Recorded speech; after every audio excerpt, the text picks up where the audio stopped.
할렐루야. 네. 네. 예배를 사모하는 마음으로 이 자리에 나오신 여러분들을 축복합니다. 오늘은 사순절 셋째 주일입니다. 사순절은 주일을 제외한 40일간의 예수님의 고난을 묵상하며 지내는 절기인데요. 사순절에는 6번의 주일과 이후 부활절로 보내집니다. 그중에 오늘이 셋째 주일이니 벌써 사순절의 절반 정도가 지난 셈인데요. 여러분들께서는 사순절을 의미 있게 보내고 계십니까?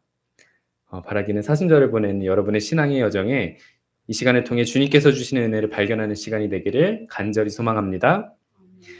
오늘 본문 말씀은 여러분들께서도 이미 너무 잘 알고 계시는 베드로가 예수님을 3번 부인한 내용의 본문입니다. 54절의 말씀은 예수님께서 잡히시고 얼마 지나지 않아 대제사장의 집안으로 끌려가셨다고 말하고 있습니다. 본디오 빌라도에게 재판을 받으시기 전에 종교 지도자들에게 신문을 받으러 가신 것이죠. 그러나 이 시점에서 베드로와 함께 설령 죽을지언정 예수님을 떠나지 않겠다던 제자들은 어느 제자도 남아있지 않았습니다.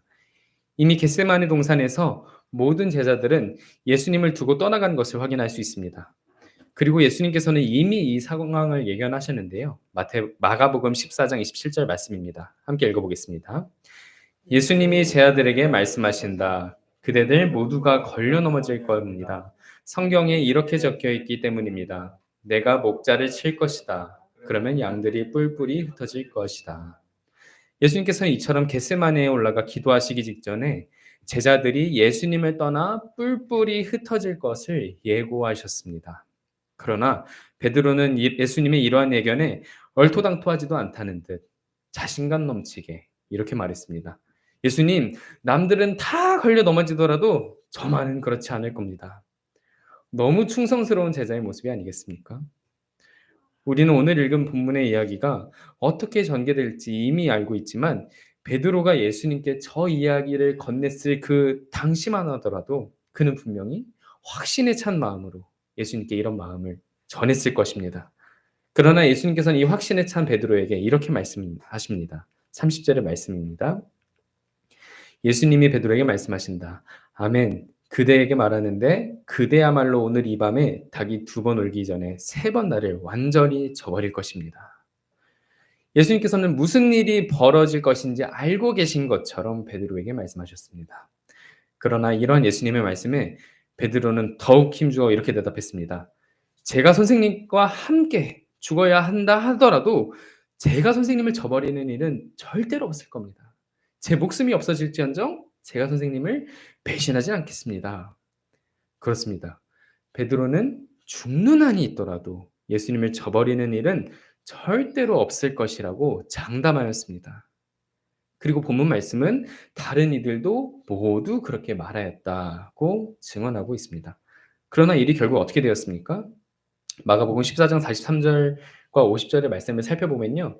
그 이야기를 한 지 채 하루가 지나지 않고 예수님께서 겟세마네 동산에서 기도하시던 바로 그날 밤 유다로 인하여서 무리가 예수님을 잡으려고 칼과 몽둥이를 들고 왔을 때 그때야말로 제자들은 예수님을 내버려 두고 모두 달아났다고 성경은 말하고 있습니다.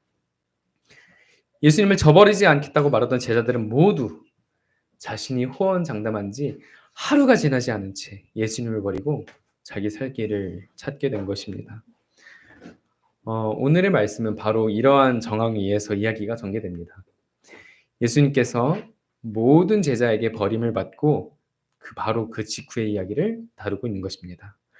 54절의 말씀은 이렇게 시작합니다. 함께 읽어보겠습니다. 그들은 예수님을 붙잡아서 끌고 갔다. 그리고 대제사장의 집 안으로 데려갔다. 한편 베드로는 멀찍이 떨어져서 뒤따라가고 있었다. 다른 모든 이가 예수님을 배신하고 떠날지라도 자신만은 예수님을 떠나지 않겠다고 말했던 베드로.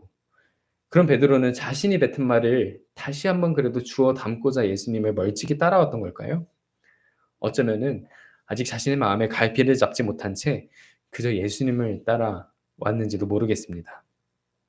예수님을 따라 대제사장의 집 앞마당까지 들어온 베드로는 그곳에 앉은 어느 여자종에게 정체를 들키고 말았습니다.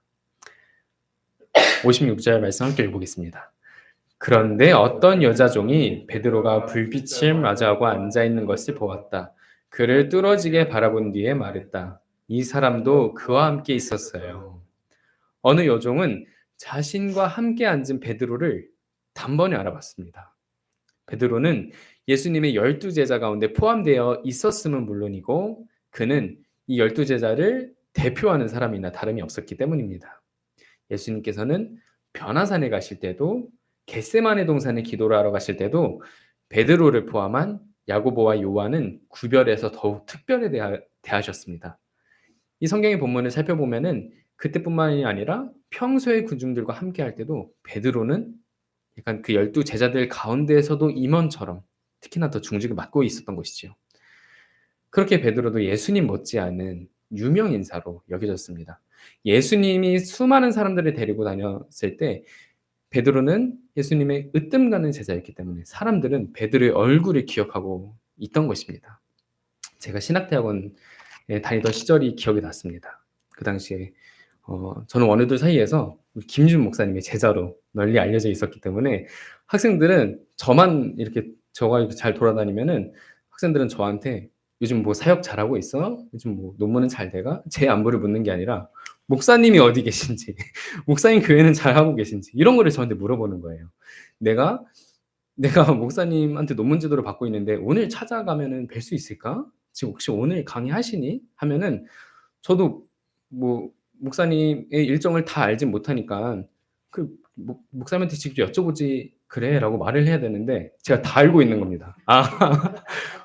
오늘 목사님 지금 시간이 잠깐 비셔서 도서관에 계셔. 도서관에 가면 만날 수 있을 거야. 지금 교회에서는 이런 사역들을 같이 하고 계셔." 한 번쯤은 저도 "나도 몰라. 교수님한테 직접 연락해 봐야 되는데." 다 알고 있으니까 이미 다 제가 이야기를 했던 겁니다.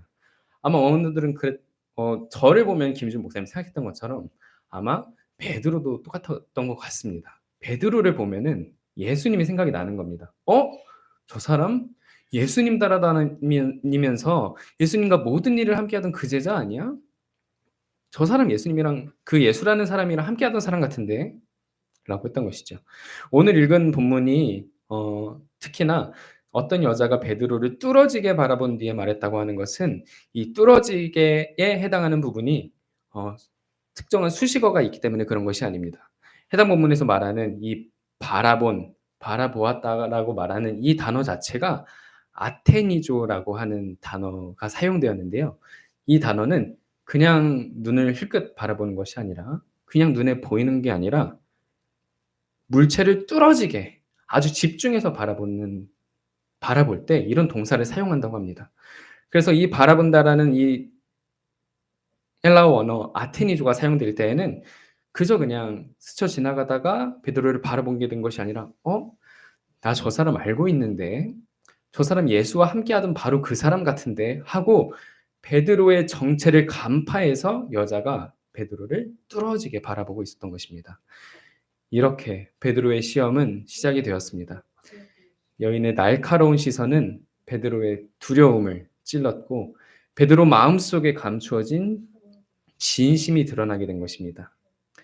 흔히들 사람들은 위기를 맞이할 때 본심을 알 수 있다고 말하지 않습니까? 베드로는 여인의 질문에 그의 당당해 보이는 모습과는 다른 본심이 드러나게 된 것입니다. 베드로는 대답합니다. "나는 그를 알지 못해요, 아가씨." 그렇게 베드로는 시험 앞에서 예수님을 모른 채 하기로 결심하였습니다. 예수님을 모른 채 해야만 베드로 자신의 목숨을 보존할 수 있기 때문입니다. 이미 그곳에 있는 사람들은 아니 베드로가 예수님과 그렇게 3년 동안 함께 먹고 자고 다니던 것을 뻔히 아는데 그가 예수님을 모른다고 하는 그 모습이 못마땅했는지 바로 뒤이어서 어느 사람이 뒤이어서 베드로에게 말했습니다. "당신도 역시 그들과 한 통속이요." 그러나 베드로는 다시 대답합니다. "형씨, 나는 아닙니다." 그러나 베드로는 이번에도 자신을 보고 예수님과 함께 있었다고 틀림없다고 말하는 어떤 이의 말을 단단히 부정하였습니다. 그리고 마지막 세 번째 누군가가 베드로에게 말하였습니다. 함께 읽어보겠습니다. 1시간쯤 지난 뒤에 다른 어떤 사람이 우기며 말했다. "참으로 이 사람도 그와 함께 있었어요." 이 사람도 갈릴레아 사람이거든요. 저는 이 본문을 읽으면서 성경이 참 디테일하다고 느꼈습니다. 왜냐면요. 두 번의 질문을 통해 어떤 사람이 베드로에게 갑작스럽게 질문을 했을 때 베드로는 "나는 그 사람 몰라요." 하고 대답을 했기 때문입니다. 그러나 마지막 세 번째 사람은 1시간이라는 시간의 간격을 두고 베드로에게 질문을 던졌다고 합니다. 이 말은요. 베드로가 세 번의 대답을 통해 예수님을 부인하였던 것이 그저 충동적으로 그의 목숨을 살기 위해 했던 것만은 아니라는 것을 이야기하고 있습니다. 두 번은 그럴 수 있습니다. 갑작스레 "너 예수 따라다니던 사람이지? 너도 신문을 좀 받아야겠다."라고 말할 때는 당황해서 그럴 수가 있죠. 아니요, 아니요. 사람 잘못 보신 것 같은데 나는 아니에요." 라고 말을 할 수가 있는데 그 두 번의 질문이 지나고 나서 1시간 뒤에 다시 한번 베드로에게 물어봤을 때도 베드로가 거절을 했더라는 것은 베드로가 1시간 동안 '나와 예수님의 관계는 어떤 거지? 이제 예수님이 잡히시게 되면은 내 목숨도 온전하지 않는 건가?' 라고 고민할 시간을 충분히 갖고 난 뒤에 대답을 하게 되었다라는 것입니다. 그러나 베드로는 두 번의 대답을 하고 난 뒤 1시간의 시간이 지나고 난 뒤에도 여전히 예수님을 모르는 사람이라고 대답하였습니다. 60 절의 말씀입니다. 함께 읽겠습니다. 그러자 베드로가 말했다. 형씨, 당신이 무슨 말을 하는지 알지 못하겠군요. 그리고 베드로가 아직 말을 하고 있는 동안에 곧장 닭이 울었다. 그리고 마지막으로 베드로는 예수님을 부인하였습니다. 자신이 그리스도요, 살아계신 하나님의 아들이십니다. 라고 고백했던 그 예수님을 말입니다. 그에게 있어 예수님은 더 이상 산 사람이 아닌 셈인 것입니다. 관계의 단절은 아주 사소한 행동으로부터 시작됩니다. 그중 하나는 바로 상대방의 존재를 외면하는 것입니다. 우리가 누군가의 관계가 틀어지면요. 어느 순간부터 그 사람을 쳐다보지 않게 됩니다. 마주쳐도 시선을 피하고요. 아는 체 하지 않고요. 심지어는 말을 걸어도 못 들은 척하거나 무시할 때도 있습니다. 혹시 여러분들께서도 그런 경험이 있으십니까? 학교에서, 직장에서, 심지어 가정에서도 서로 마음이 멀어진 뒤에는 이 눈조차 마주치려고 하지 않는 이런 경향이 생깁니다. 저도 사역을 경험하면서 좀 예기치 못한 이런 상황들을 마주하면서 사역 현장에서도 그런 걸 느꼈습니다. 참 한 달 전에는 너무 이렇게 기분 좋게 같이 사역을 하고 동역하던 팀원들이 어떤 모종의 이유로 그 이유가 나의 잘못이 됐든 아니었든 간에 어떤 이유로 관계가 틀어지면은 바로 옆에서 이야기를 하는데도 눈을 쳐다보지가 않는 것입니다. 말은 오가지만 눈길이 닿지 않고 몸은 가까이에 있어도 마음은 멀어져 버린 상황이 되는 것이지요. 관계를 끊는 가장 빠른 비결은 바로 이 쳐다보지 않는 것에서 시작이 됩니다. 그 사람을 더 이상 존재하지 않는 사람으로 대하기 시작할 때 관계는 점점 멀어지는 것이죠. 아마 베드로도 이제 더 이상 예수님을 바라보지 않기로 결정한 것 같습니다. 두 번의 충동적인 대답과 1시간 동안 숙고한 뒤 그가 예수님을 다시 한번 부인한 대답으로 보았을 때 그는 예수님을 이제는 죽게 될 내가 따르던 한 명의 선생으로 여기고 예수님을 부인하고 그분과 선을 긋는 것이 자신의 안전을 지키는 길이며 그것이 내가 살아갈 길이라고 여겼기 때문입니다. 관계를 외면함으로써 그는 이 위기를 피하려고 했고 그 외면 속에서 예수님을 멀리하려고 했습니다. 그러나 바로 그 순간 예수님께서 말씀하셨던 것처럼 닭이 울었고 예수님께서는 베드로를 빤히 들여다보셨습니다. 61절의 말씀입니다. 함께 읽어보겠습니다. 주님이 몸을 돌려 베드로를 빤히 들여다보셨다. 그러다 주님께 들었던 말씀이 그대로 베드로에게 떠올랐다. 오늘 닭이 울기 전에 그대는 3번 나를 완전히 저버릴 겁니다. 하는 말씀이 61절의 말씀을 살펴보니 예수님께서는 몸을 돌려서 베드로를 빤히 들여다보셨다는 것을 확인할 수가 있습니다. 방금 말씀드린 것처럼 베드로는 이 3번의 부인을 통해 예수님을 모른 채 하였습니다. 더 이상 예수님을 바라보지 않고 저 사람은 내게는 죽은 사람이야 하고 여기면서 예수님을 그의 삶에서 지우려고 하였습니다. 그러나 61절에서 예수님께서는 몸을 돌려서 베드로를 빤히 들여다보셨습니다. 누가복음을 쓴 누가 기자가 구태여 예수님을 몸을 돌려라고 표현한 것은 예수님의 의지가 나타나기 때문입니다. 예수님께서는 그냥 그대로 앉아 계실 수도 있었습니다. 만약 여러분들께서는 여러분 등 뒤에서 어깨 너머에서 여러분의 존재를 부정하고 여러분을 위해 목숨이라도 바치겠다고 말했던 제자가 여러분을 없는 사람 취급한다면은 여러분은 여러분의 제자를 다시 한번 바라볼 수 있겠습니까? 그러나 예수님께서는 베드로가 예수님 바로 뒤에서 3번이나 부인했음을 알고 있음에도 불구하고 구태여 몸을 돌려 베드로를 빤히 들여다보셨습니다. 여기서 우리가 눈여겨 살펴보아야 할 것은 예수님께서 베드로를 살펴보신 것이 아니라 빤히 들여다보셨다는 것을 확인할 수가 있습니다. 이 표현을 보니 아까 전에 읽었던 어떤 말씀이 떠오르지 않습니까? 예수님께서는 베드로를 빤히 들여다보셨습니다. 그리고 어떤 여자는 베드로를 뚫어지게 바라보았습니다. 앞서 말씀드렸다시피 한 여종이 베드로를 뚫어지게 바라보는 장면에서 나오는 이 장면에서 사용된 헬라어는 아테니조입니다.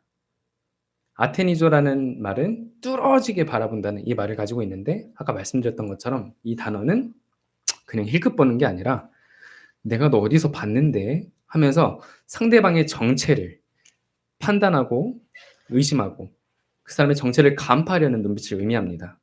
그렇다면 우리가 읽은 이 61절의 말씀에서도 예수님께서 베드로를 그 정체를 간파하려고 살펴보셨을까요?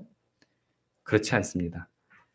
예수님께서는 베드로를 빤히 들여다보셨는데 여기서 사용된 헬라어는 엠블레포입니다. 우리는 그냥 바라보다라고 하는 이 표현 동사 하나만 했지만 헬라어에는 다양한 표현이 있습니다. 엠블레포라는 표현은 아까 여종이 바라봤던 그 눈빛이 정죄와 폭로의 눈빛이었다면은 엠블레포라는 표현은 기억과 회복, 다시 부르심의 의미를 가지고 있는 그 상대방의 인격을 살펴보는 세심히 바라보는 회복을 불러일으키는 시선을 의미한다고 합니다. 이 표현은 사실 요한복음 1장 42절에서 예수님께서 베드로를 처음 만나셨을 때 그를 바라보셨던 시선 또한 이 엠블레포였다고 성경은 말하고 있습니다.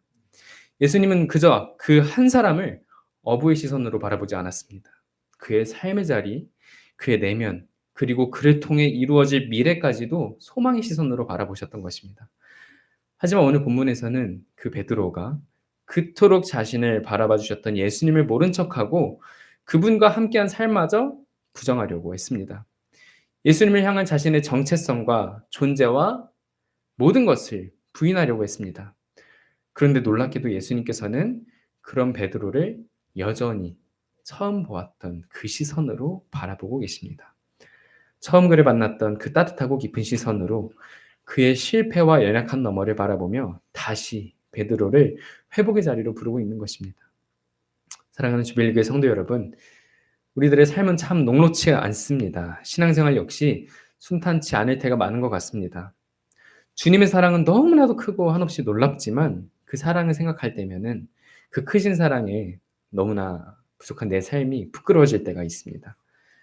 또한 우리의 일상생활 속에서 삶의 여러 정황과 문제 앞에서 주님의 뜻대로 살아가지 못하는 내 모습을 바라볼 때 스스로에게 실망하고 후회가 밀려오기도 합니다. 어떤 날은 베드로처럼 그냥 눈을 질끔 감고 외면하고 싶을 때도 있습니다. 모든 게 두렵고 감당할 수가 없고 나 자신조차 정말 부끄러워질 때 그런 순간 우리 마음 깊은 곳에서는 어느 여종이 베드로를 바라보았던 것처럼 우리 스스로를 정죄하는 목소리가 들립니다. 야, 너 어떻게 또 그렇게 실패할 수가 있니? 너 이래가지고 하나님의 일을 감당할 수가 있겠어? 이처럼 우리의 마음을 찌르는 이 정죄의 목소리. 마치 우리 존재를 꿰뚫어 보는 듯한 그 날카로운 시선이 우리를 괴롭히는 바로 그때 예수님께서는 조용하게 그러나 분명히 돌이켜서 우리를 바라보십니다. 시편 31편의 기자는 이렇게 말합니다. 함께 읽어보겠습니다. 주님의 얼굴빛을 비추어 주십시오. 주님의 종에게 나를 도와주십시오. 주님의 한결같은 사랑으로. 시편의 기자가 그러했던 것처럼 주님께서 돌이켜서 그분의 얼굴을 우리에게 비추실 때 우리 안에 있는 일그러졌던 우리의 자아는, 무너졌던 믿음은, 그리고 가려졌던 정체성은 다시 회복되기 시작합니다. 예수님의 시선은 어느 여종과 같이 정죄와 판단을 위한 시선이 아닙니다. 다시 한번 예수님께서 우리를 처음 부르셨던 그 첫 부르심을 기억하게 하는 시선이고, 회개하게 하는 시선이고, 다시 일어날 수 있도록 복돋게 하는 시선인 것입니다. 베드로는 예수님의 시선에서 그 의미를 발견하였기 때문에 그토록 통곡하였기 때문에 통곡하였던 것입니다. 만약 예수님의 시선에서 어느 여종과 같은 그 시선을 느꼈더라면은 그는 아마 그 자리를 그냥 도망가고 말았을 것입니다. 그러나 그가 예수님을 3번 부인했을 때 돌이켜서 베드로를 바라보던 예수님의 시선이 마치 자신을 처음 만나 주셨던 그 예수님의 시선과 여전히 똑같아서 베드로는 한결같은 주님의 사랑에 통곡하고 말았던 것입니다. 그렇다면 어떻게 이런 일이 가능했던 것일까요? 베드로가 실패 속에서도 다시 일어날 수 있었던 이유는 바로 단 하나, 예수님께서 그를 붙들고 계셨기 때문입니다. 누가복음 22장 30절에서 32절까지의 말씀입니다. 함께 읽어봅니다. 시몬 시몬, 그대들을 마구 요구했어요. 곡식처럼 까부르려고요. 나는 그대를 위해 매달려 기도했어요. 그대의 믿음이 그러니 그대도 언젠가 돌아선 뒤에는 를 굳게 세우세요. 예수님께서는 베드로가 곧 이 시험에 실패하실 것을 알고 계셨습니다. 하지만 그럼에도 불구하고 예수님은 어느 여종처럼 베드로를 간파하고 정죄하지 않으셨습니다. 비난하지도 외면하지도 않으셨습니다. 오히려 예수님께서는 말씀하십니다. 그런데 나는 베드로 당신을 위해 매달려서 기도했습니다. 그대의 믿음이 빛을 잃지 않게 달라고요. 우리 삶도 다르지 않습니다. 우리는 매일 삶의 도전과 시험 가운데서 믿음을 지켜내라는 요구를 받고 있습니다. 그리고 그 앞에서 우리는 때때로 움츠러들고 두려워하고 흔들리면서 어쩌면 때때로 베드로처럼 주님을 외면하고 싶은 순간도 있습니다. 하지만 기억하십시오. 그 시험이 다가올 때 우리의 믿음을 붙들고 있는 것은, 그 시험에 감당해야 되는 것은 우리가 아니라 예수님께서 우리를 붙들고 계신다는 사실입니다. 그분은 지금도 우리를 위하여 중보하고 계십니다. 우리가 그 처음 예수님을 만났던 그 사랑의 믿음의 빛을 잃지 않도록 사랑의 시선으로 우리를 지켜보고 계십니다. 우리가 실수하고 넘어질지라도 결국은 다시 일어나서 주님을 섬길 수 있도록 우리를 붙들고 계시는 것입니다. 사랑하는 주빌리교회 성도 여러분, 예수님께서는 베드로가 이미 3번의 부인을 통해 예수님을 배신할 것을 알고 계셨습니다. 그러나 그 전에 예수님께서는 베드로에게 먼저 그의 실패를 말씀하시고, 심지어 실패 이후에 사명까지도 말씀하셨습니다. 베드로, 당신이 돌이킨 이후에는 당신의 형제들을 굳세게 세워주세요. 이 말씀은 회복을 전제한 약속입니다. 우리도 마찬가지입니다. 우리 스스로는 연약하고 부족해서 자주 자책하지만 예수님은 우리가 돌이킬 것을, 다시 일어날 것을 기대하고 계십니다. 그리고 그 기대 안에서 우리를 회복시키시고 다시 부르십니다. 간절히 바라기는 우리의 실패와 부족함에도 불구하고 우리의 후회로 끝나지 않고 우리를 향한 주님의 사랑의 시선으로 회복되는 우리가 되길 간절히 바랍니다. 베드로와 대비되는 제자 중에 가룟 유다가 있습니다. 가룟 유다는 어땠습니까? 예수님을 팔아넘겼고 그로 인하여서 예수님이 십자가에 못 박히게 되었습니다. 가룟 유다는 예수님을 은 30냥에 팔아넘겼는데 출애굽기에 나오는 종의 몸값이 은 30냥입니다. 예수님은 종으로서 팔려가게 된 것입니다. 성경은 가룟 유다가 예수님을 팔아넘김으로써 예수님께서 십자가에 못 박혔다고 말을 하기 때문에 우리는 아니 어떻게 가룟 유다가 예수님을 팔아넘길 수가 있지? 정말 못된 자식이구만 하고 생각을 할 수가 있겠지만 실제로는 가룟 유다나 베드로나 다른 제자들이나 크게 다를 게 없습니다. 모두 예수님을 배신하였던 자들입니다. 우리 또한 다르지 않습니다. 우리 또한 삶의 역경에서 많은 문제가 들이닥칠 때 너무나도 쉽게 예수님을 놓곤 합니다. 하지만 베드로와 가룟 유다의 차이점이 있었던 것은 베드로는 처음 예수님께서 자신을 바라보셨던 그 소명의 시선을 확인하였습니다. 하지만 가룟 유다가 저질렀던 가장 큰 실수는 자신의 잘못을 자신이 스스로 짊어지려 했다는 것입니다. 그의 실수는 그의 잘못과 죄가 예수님께 용납되지 못한다고 착각했다는 것에 있습니다. 예수님께서는 우리의 어떤 죄라도 어떤 잘못이라도 다시 한번 받아들이시면서 그 모든 것들을 극복하게 하시는 분이십니다. 간절히 바라기는 우리의 실수와 부족함에도 불구하고 우리의 후회로 끝마치는 것이 아니라 우리를 처음 부르셨던 그 예수님의 시선을 바라보며 우리를 향해 놀라운 계획을 가지고 계신 예수님을 믿으며 나아가는 주빌리 교회 공동체 되기를 간절히 소망합니다. 아멘. 이 시간 함께 기도하며 나아가겠습니다. 함께 기도하실 때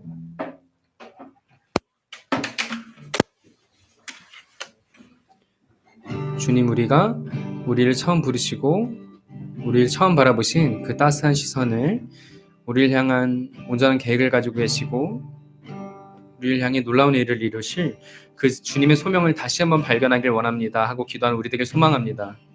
우리는 이 세상에서 살아갈 때 우리 연약함과 부족함으로 인해 너무나도 쉽게 자책하고 너무나도 쉽게 좌절하곤 합니다. 그리고 예수님께서조차 우리를 외면하시고 우리를 질책하실 거라 착각합니다. 하지만 그 거짓된 음성에 굴복하지 아니하고 다시 한번 우리에게 일어나라 말씀하시고 다시 한번 우리를 처음 부르신 그 부르심에 응답하라고 말씀하시는 주님의 음성에 귀 기울이며 나아가는 우리에게 소망합니다. 함께 기도하겠습니다. 하나님, 주님께서는 우리 각 사람을 부르시고 우리 가운데 놀라운 일을 예비해 두신 것을 믿으며 나아갑니다. 주님, 우리는 살아가며 너무나도 쉽게 자책하고 넘어지며 많은 도전 앞에 무너지곤 합니다. 주님, 우리조차 믿을 수 없는 우리의 모습에 너무나도 쉽게 주님을 떠나가곤 하지만 그럼에도 다시 한번 우리를 처음 부르신 그 주님의 음성에 응답하는 우리 되길 소망합니다. 주님, 여전히 주님께서는 우리에게 소망을 가지고 계시며 우리 가운데 놀라운 일을 이루실 것을 믿으며 나아갑니다. 주님, 우리 가운데 함께 하시며 우리 가운데 주님의 놀라운 일을 일으켜 주시옵소서. 다시 한번 주님께 나아가는 우리 되게 하여 주시고 주님, 우리가 회복되어야 할 영역이 있다면 좀 우리의 심령을 회복시키셔서 다시 한번 주님께로 나아가는 우리 되게 하여 주시옵소서. 정말 주님을 3번 부인한 베드로가 이후에는 주님의 양떼를 먹이고 주님의 그 사명을 온전히 감당했던 것처럼 우리도 그와 같이 주님의 일을 온전히 감당하길 소망합니다. 우리의 심령이 회복되길 원합니다. 주님, 우리를 사용하여 주시옵소서.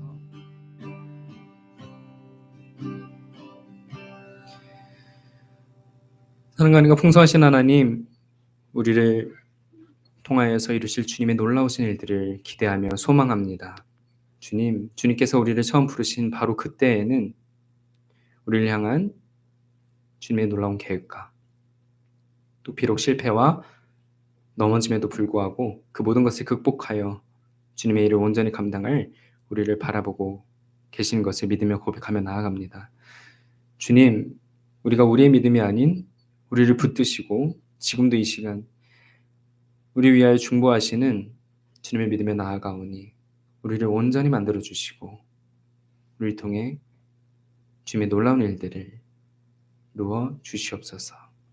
언제와 우리 함께 하시며 우리를 중보하시는 우리 주 예수 그리스도의 이름으로 기도드립니다. 아멘.